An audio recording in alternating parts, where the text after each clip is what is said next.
So by knowing your stuff, first of all, it makes me a lot more comfortable in the process. If I'm ever asked a question, I know I've got the right answer. So yes, I do read a lot of bulletins and products and information and news, which does help. But yeah, that is a really important one for me. And the second part, I guess, for amazing customer experience is just listen to the customer. You've got to let them talk. I think a lot of people in this industry can, and I'm guilty of it as well in my early days. You get caught up in just giving loads of information to the customer, and they're like, well, this is not necessarily important to my journey right now.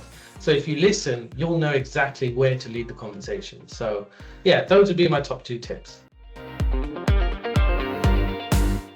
If you pick out on small little details about, might be something to do with the customer's commute or something to do with their family or an event that's happening soon, you can always link that back to repeating it back to the customer, and they genuinely feel like, wow, this person's listened to what I said 15 minutes ago after we've had 15 minutes of a completely random conversation. Those little details, surprisingly, you'll see they'll make a person smile. They'll make a person think, wow, this person's not just trying to sell me something. They're not just trying to feature dump. Yes, they have that as an end goal, but they're making this a personal journey for me. So, if you are able to actively listen and just feed that back to the customer, it makes a huge difference. If you're able to display, being friendly, right? That's one thing which I guess when people come into an environment like this, they've got a barrier up, right? How can I bring that barrier down? How can I level with you in a way that's unique for each customer? I do remember an old general sales manager of mine when I used to work at Toyota. He said, when I walk out into the showroom, I want to see all your customers melting in their chairs because I want to see them relaxed. I want to see them chilled out. I want you to bring those barriers down so they're not uptight, shoulders hunched, that sort of thing. And I've embodied that, I guess, for a long time. That's the thing I'm always trying to do. Just try and be that friendly person, and the rest of the process will fall in place. It's a skill to be able to tailor your approach. I've seen some people sort of meet a customer who's just ones and zeros, wants the figures, get straight to it, and they kind of crumble under that sort of dynamic because they're used to giving that sort of softy luxury experience. Let me, make this really great and exciting for you.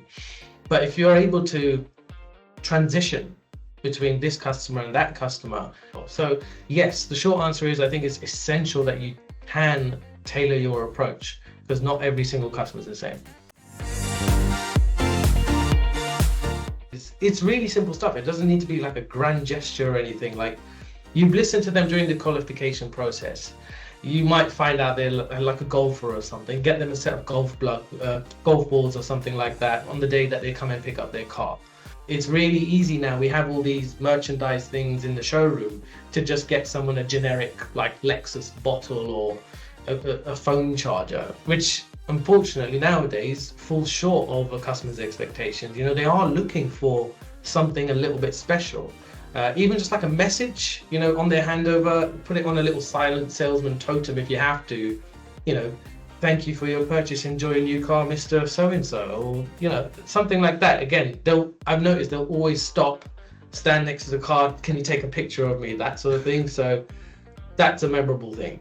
Because we have a budget per car, per customer to spend on little things here and there.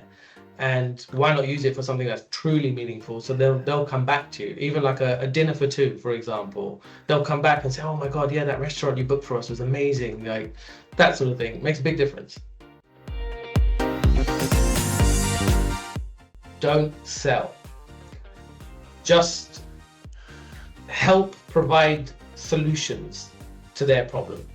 That's all you need to do. From the moment you start talking to that customer, they've come in here because they've got a problem. The reason they're buying their car is because it needs to do something for them. What does it need to do? Okay, I have the perfect solution to your problem. And I think that is a skill, like being able to like switch your mindset to like everything I listen to this person, what this person's saying. How can I fix the problem? How can I fix the problem? If you can do that well and quickly, then I think that's really, really powerful. To be honest, I think there is a natural part of it. I think, you know, to be in sales, you always hear this like, oh, you'd be great in sales, you've got a natural gift of the gab, that sort of thing. I think there is some truth to there. There has to be some truth, because to step into this world, you've got to feel comfortable with meeting new people, facing rejection, objection handling, all that sort of stuff, you know, to then turn it around into a positive customer experience. Yeah, it's still a journey. I'm you know, as we're talking right now, I'm still thinking about things that I could do better, and hopefully I can put them into practice.